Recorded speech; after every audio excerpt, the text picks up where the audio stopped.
My name is Suyesh Kumar, and I have secured All India rank 468 in UPSC CSE 24. This was my first attempt, and PSIR is my optional. So, about my journey, about my UPSC journey, basically. So, I'd say that I graduated in 2023 from IIT BHU in chemical engineering, and post that I've been preparing for civil services. So the journey is not that much long, but still, I'd say that the seeds were sown during my early stages of development. That is, my socialization was done in such a way कि थोड़ा सा inclination हो जाए civil services के side.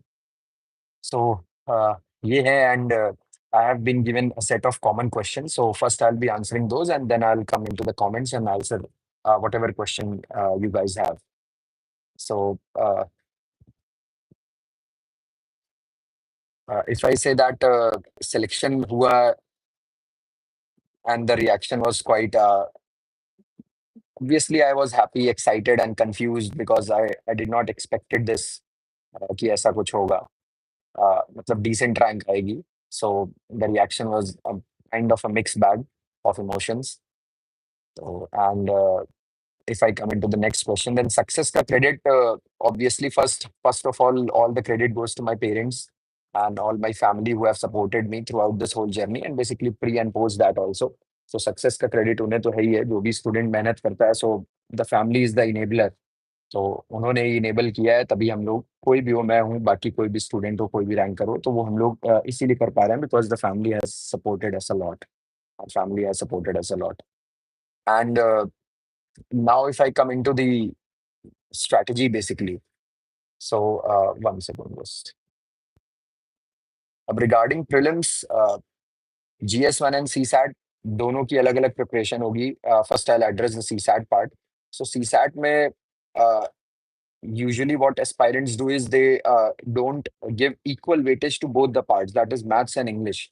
तो दोनों को ही equal weightage देना बहुत ज़रूरी है. आप maths को भी देंगे, English को भी देंगे, because sometimes the math would be tough or vice versa, English के उसमें. So you cannot ignore both the portions, like ignore one of the portion and focus on the single aspect. तो English में focus दो. English अगर आपकी अच्छी है तो you will have better accuracy. अगर टू इंक्रीज मार्क्स बेसिकली, अगर आप 27 आरसी आ रहा है और उसमें आप 22 प्लस हिट कर दे रहे हो, तो ऑब्वियसली सीसैट की चांसेस बहुत अच्छी हो जाएंगी. बट इंग्लिश में ये इशू है कि if someone is not coming from an English background, rural background का है, उनका इतना एक्सपोजर नहीं है, तो they have to focus on maths more. तो मैथ्स में फोकस पहले तो आपको यही करना है कि you have to solve all the PYQs जो भी जितने आए हुए हैं, एटलीस्ट फ्रॉम 2013. तो 2013 ऑनवर्ड सारे पीवाईक्यूज आपके सॉल्व होने चाहिए. उससे होगा क्या, पीवाईक्यूज एज इट इज नहीं रिपीट होंगे, but the concepts will definitely repeat. जो भी उसका लॉजिक है, जो भी ट्रिक है, वो डेफिनेटली रिपीट होगी वन वे और द अदर. फॉर एग्जाम्पल अगर पीएनसी की बात करें तो परमिटेशन एंड कॉम्बिनेशन प्रोबेबिलिटी, इन सबसे बच्चे बहुत ज्यादा डरते हैं.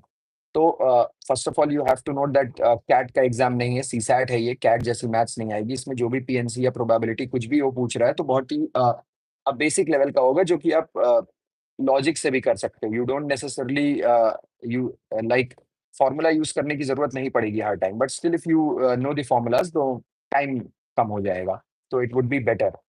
तो सीसैट में पीवाईक्यूज मस्ट है, और उसके बाद कई सारी साइट हैं ऑनलाइन में. आप अगर डाल दोगे aptitude, basically aptitude for CSAT, वो इंडिया बिग से ऐसे करके कोई साइट्स हैं, तो उनमें आपको एटीट्यूड मिल जाएगा, एप्टीट्यूड मिल जाएगा, and then you can solve those questions जो भी आपका सीसैट पीवाईक्यू मैपिंग से हो रहा है.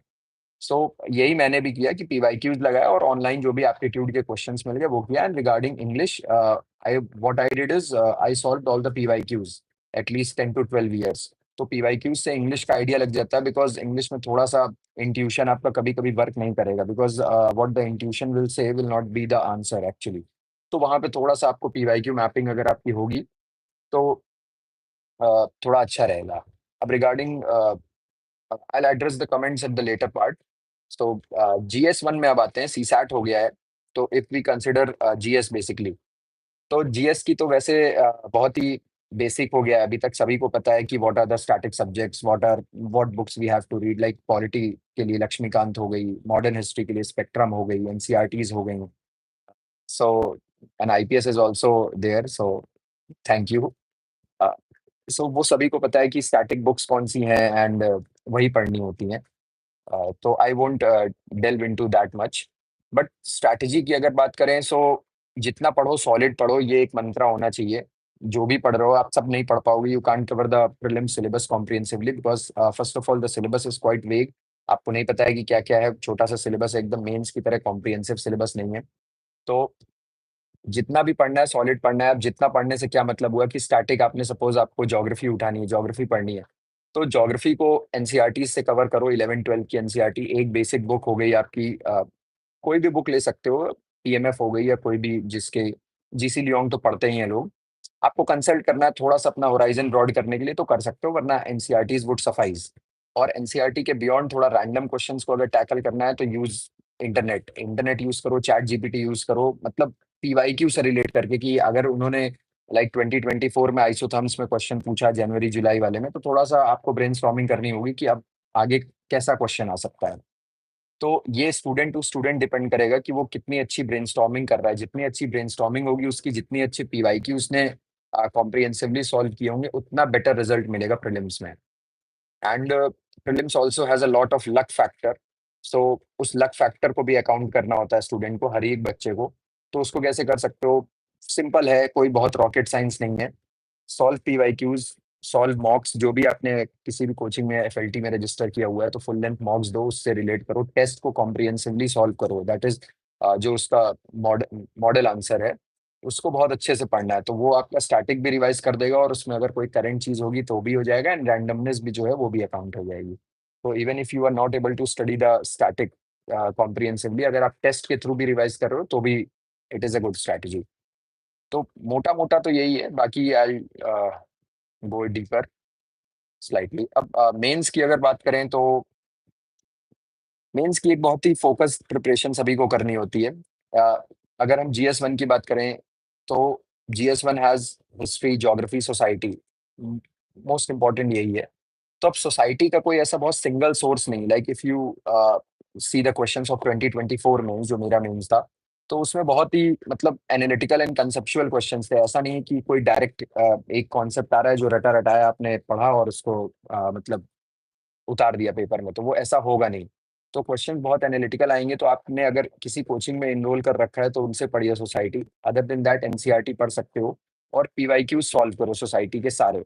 बिकॉज जो इश्यूज हैं, सपोज विमेन इश्यूज है, तो वो इश्यूज बहुत ज्यादा नहीं चेंज होंगे, उनमें कोई करंट डेवलपमेंट हो सकता है, कोई ऑनरेबल सुप्रीम कोर्ट की जजमेंट हो सकती है, कोई ऐसी कोई डेवलपमेंट हो सकती है जो कि सिर्फ ऐड होगी, वरना इश्यूज पर से वोंट चेंज। तो विमेन इश्यूज हैं, मैरिटल रेप का इशू है या किसी चीज का इशू है, तो वो इशू रहेगा। तो वो अगर आपने पीवाईक्यू सॉल्व किया हुआ है तो that would be beneficial during the mains part. तो यही सेम चीज आपने जो सोसाइटी में की है वही आपको रेप्लिकेट करनी है हिस्ट्री में, वही चीज करनी है ज्योग्राफी में।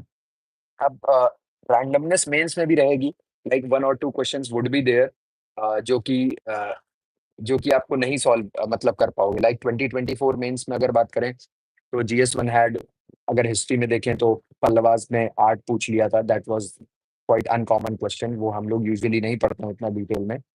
और ज्योग्राफी में बात करें तो ट्विस्टर वाज देयर, तो ट्विस्टर हम लोग नहीं पढ़ते हैं, तो वो दो तीन क्वेश्चंस रहेंगे। बट उतना उससे ज्यादा घबराना नहीं, बिकॉज वो 90% के लिए वही सेम चीज रहेगी जो आपके लिए, कि उन्हें भी वो चीज नहीं आती होगी। बट जो है, जो 17 to 18 क्वेश्चन हैं जो कि आप पीवाईक्यू और अच्छे से अगर स्टैटिक करके गए हो, जो वो कर सकते हो, तो उन पे आपको वर्क करना है कि वो गलत नहीं होने चाहिए मेरे। बेसिकली जो भी कॉमन सेंसिकल मिस्टेक्स हैं वो नहीं होनी चाहिए, both during the prelims and also during the mains. और यूजुअली वो होती हैं, सभी से होती हैं, मेरे से भी हुई थी, आपसे भी हो सकती हैं, but try to make them less, कि वो रिड्यूस करो कि वो कॉमन सेंसिकल मिस्टेक्स जो हैं वो ना हो। तो जीएस वन इज बेसिकली, अब सोर्सेज की बात करें तो सोर्सेज कैन वेरी। अगर आपने किसी कोचिंग में इनरोल कर रखा हुआ है तो उससे कर सकते हो, कोई ऐसा नहीं है कि एक कोई पेनासिया हो और वही पढ़ लो तो बस मेंस हो जाएगा, ऐसा कुछ नहीं होता है। एनसीईआरटीज पढ़ लो, जीएस वन हिस्ट्री के लिए आपके जो भी, अगर if you are reading spectrum modern history से तो वही कर सकते हो। पी टू पी जो है उसको कर सकते हैं आप। और ज्योग्राफी के केस में इफ वी सी, तो ज्योग्राफी में एनसीईआरटीज इंपॉर्टेंट है, एंड उसके अलावा पीवाईक्यू मैपिंग हो सकती है, वो भी कर सकते हैं आप। And secondly if we go society, society का कोई बहुत ऐसा डेफिनेट सोर्स नहीं है जो कि पढ़ना ही है। तो मतलब जो कि आप कर लो तो उससे हो जाएगी society, as I have already told you. PYQ करो, जो कॉमन करंट अफेयर में इश्यूज हैं उनको करिए, they are most important. So करना पड़ेगा और इंट्यूशन लगाना पड़ेगा कि ऐसा-ऐसा है तो मतलब ये क्वेश्चन पूछ रहे हैं तो शायद नेक्स्ट ईयर ऐसा कुछ हो जाए, तो you will have to brainstorm a lot. GS 2 के केस में भी यही सेम चीज़ है कि पॉलिटी है, पॉलिटी में भी for prelims we read Laxmikanth, तो वो लक्ष्मीकांत तो सभी को पढ़नी है बट मेंस के में वो इतना बेनिफिशियल नहीं होगा। तो मेंस में आपको थोड़ा करंट अफेयर पढ़ने होंगे, जो भी आप मंथली मैगज़ीन फॉलो कर रहे हो या जैसे भी आपने अभी तक किया है, वो कर सकते हो। ऑल्दो करंट अफेयर का भी मैं थोड़ा-सा बाद में जाऊँगा और डिटेल में जाते हैं। तो जीएस2 पॉलिटी ऐसे होगी, आईआर इज़ सिंपल जो करंट में है वो न्यूज़ में आएगा। फॉर एग्ज़ाम्पल बेसिकली इंडिया के जो भी बायलैटरल रिलेशंस है कंट्रीज़ के साथ अ, वो न्यूज़ में आ सकते हैं, तो उनको करिए और आईआर का कोई बहुत ऐसा डेफिनिट स्ट्रैटेजी नहीं है। So how many okay GS2 is easy अगर आप if you have got hold of honourable supreme court judgements, if you know the articles तो हो जाएगा। Governance and social justice aspect जो है GS2 का वो थोड़ा-सा माइंड करना होता है कि क्योंकि वो भी बहुत वेग है। ऐसा नहीं है कि गवर्नेंस में और सोशल जस्टिस में आपको कुछ डेफिनिट पता हो जाएगा कि भाई मैं ये पर्टिकुलर बुक पढ़ लेता हूँ, तो इन्हीं से ये चीज़ें हो जाएँगी, ऐसा नहीं होगा। बट उसके लिए भी एक सोर्स है कि you can refer to only IAS Prahar, आप उनसे पढ़ सकते हो एंड देन जो भी आपका कोई और सोर्स हो कोचिंग का बेसिकली कोई भी मटेरियल हो या हैंडआउट हो तो आप उनसे कर सकते हो। So that would be manageable. बाकी करंट अफेयर जो भी आप विजन आईएएस हो गया, कोई भी कोचिंग हो गया तो उससे आप कर सकते हैं। अ, वेरी करेगा ये student to student. And then जीएस3, जीएस3 सबसे ज़्यादा वेग और आइड से टफ सब्जेक्ट है जिसकी मार्किंग भी बहुत टफ होती है, तो वो ईज़िली मैनेजेबल है नहीं। बट उसके लिए क्या कर सकते हैं कि लाइक इकोनॉमी जो भी आप जहाँ से भी पढ़ रहे हैं, इफ मृणाल सर फॉर एग्जांपल, तो उनसे पढ़िए, उनके अलग-अलग हैंडआउट्स हैं, प्रीलिम्स के हैंडआउट अलग हैं, मेंस के हैंडआउट अलग हैं। तो you can do that and agriculture पर से साइंस एंड टेक हो गया, डिज़ास्टर मैनेजमेंट हो गया, इंटरनल सिक्योरिटी हो गया। इनकी अगर आपने कोचिंग में एनरोल किया हुआ है तो उनसे पढ़ लीजिए, नहीं है तो फिर कोई भी एक स्टैटिक बुक आपको लेनी होगी, लाइक इंटरनल सिक्योरिटी की एक बुक है, I am not able to recall the name, but वो बहुत कॉमन बुक है, वो अभी पता होगा सभी को, तो उससे आप कर सकते हैं। वरना इन सब के पीवाईक्यू सॉल्व होने चाहिए लास्ट 10 ईयर्स के, तो मेंस में आपके लिए बेस्ट सोर्स है पीवाईक्यू एंड जो भी मॉक्स आप दे रहे हो, फुल लेंथ हो गया या सेक्शनल हो गया, तो मेंस में जितना ज़्यादा आपने टेस्ट दिया होगा, उतना ज़्यादा आपकी वैरायटी कवर हो जाएगी।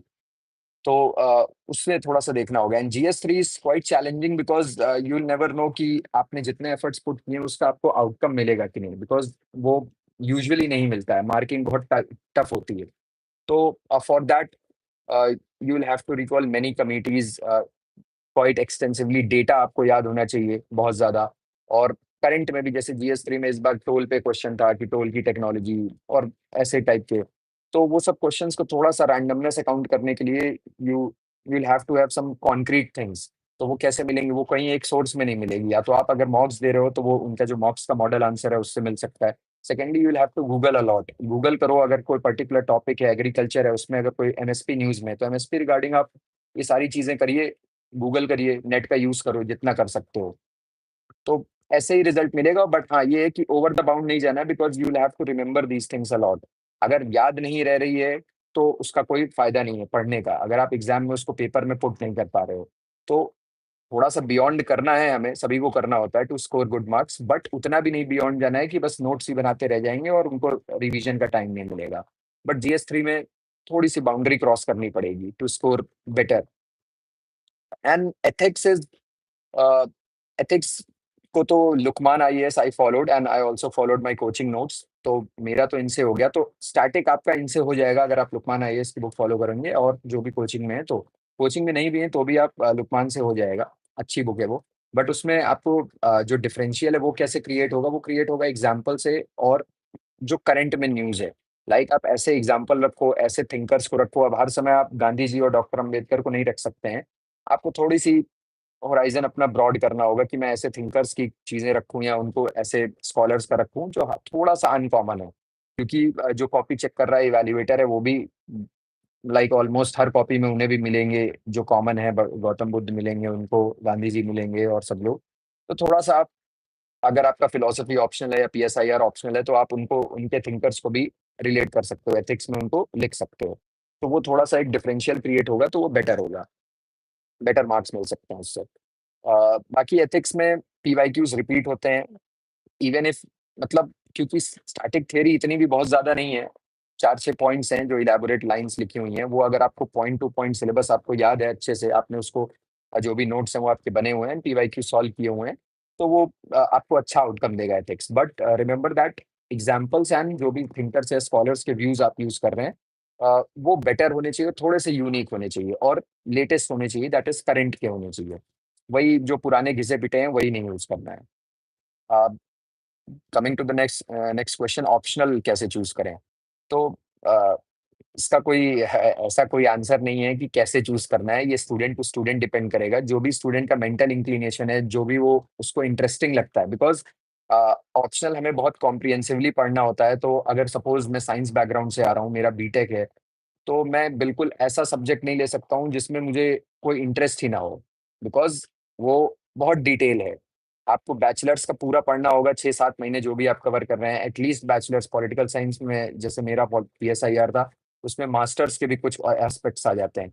तो इंटरेस्ट एक फैक्टर होता है, not the factor but it is one of the factor कि थोड़ा-सा इंटरेस्टिंग सब्जेक्ट आपको लगना चाहिए, तभी आप उतना अच्छे से पढ़ पाओगे उसे। एंड सेकेंडली स्कोर्स, तो स्कोर्स कैन वेरी। आप इस साल देखोगे तो किसी ऑप्शनल का कम है, प्रीवियस ईयर किसी का ज़्यादा था, नेक्स्ट ईयर किसी का कुछ होगा।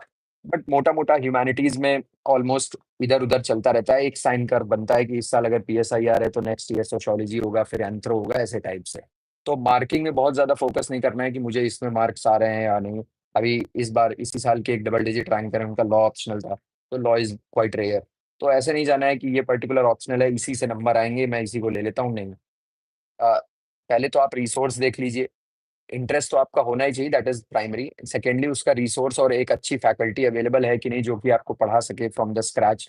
Like PSIR I studied from Shubhra ma'am, तो she is a very good teacher. वैसे ही अगर आप सोशियोलॉजी ले रहे हैं, तो सोशियोलॉजी के भी 2-3 फैकल्टी हैं जो कि बहुत अच्छे से पढ़ा रहे हैं, एंथ्रो के भी पढ़ा रहे हैं। तो थोड़ा-सा बहुत ही मतलब अनकॉमन ऑप्शनल अगर आप ले रहे हो, तो उसका आपको ये भी देखना होगा कि इवन इफ बैकग्राउंड है, बट ये देखना है कि रिसोर्सेज़ अवेलेबल हैं कि नहीं, मॉक टेस्ट अवेलेबल हैं कि नहीं अच्छे से। जो इवैल्यूएटर हैं, किस जिस भी इंस्टीट्यूट के हैं, वो डिसेंट बैकग्राउंड के हैं कि नहीं, like they have any a, experience in the UPSC domain और नॉट। तो ये सारी चीज़ें, क्योंकि तभी आपको रिज़ल्ट मिलेगा बेटर, अगर ऐसा कुछ नहीं होगा। तो ऑप्शनल चूज़ करने का कोई एक पर्टिकुलर ऐसा पाथ नहीं है जो कि मैं बता दूँ कि भाई ये करते जाओ और आपको ऑप्शनल मिल जाएगा आपका। बस जितना बताया अपने इंट्यूशन से जाइए, इंटरेस्ट से जाइए और ये सोचिए कि मेरे पास ये सारे फैक्टर जो भी मैंने बताए वो अवेलेबल हैं कि नहीं, तो मैं वही ऑप्शनल लूँगा।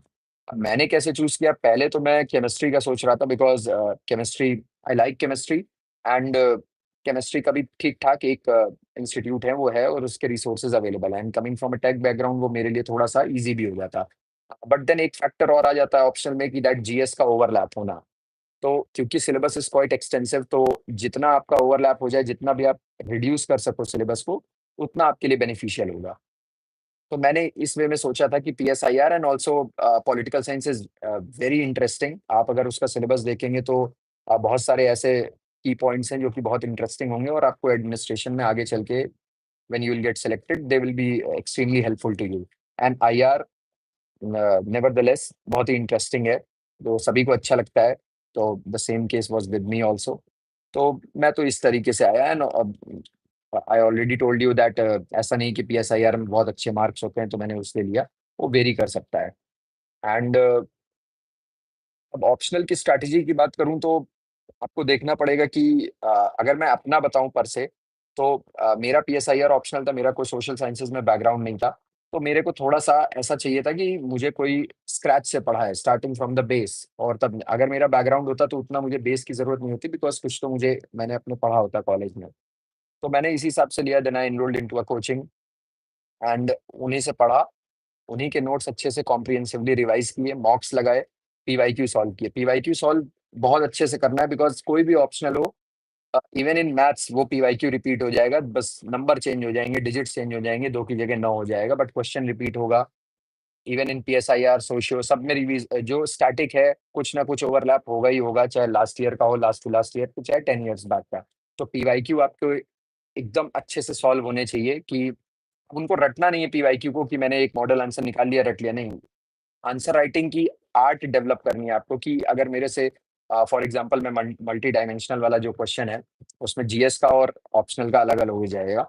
तो अगर ऑप्शनल की तैयारी में मल्टी डायमेंशनल वाला देखें एलिमेंट, तो जितना ज़्यादा आप उसको मतलब मैं कहूँ कि एसेंस को समझोगे, उतना ज़्यादा बेनिफिशियल होगा।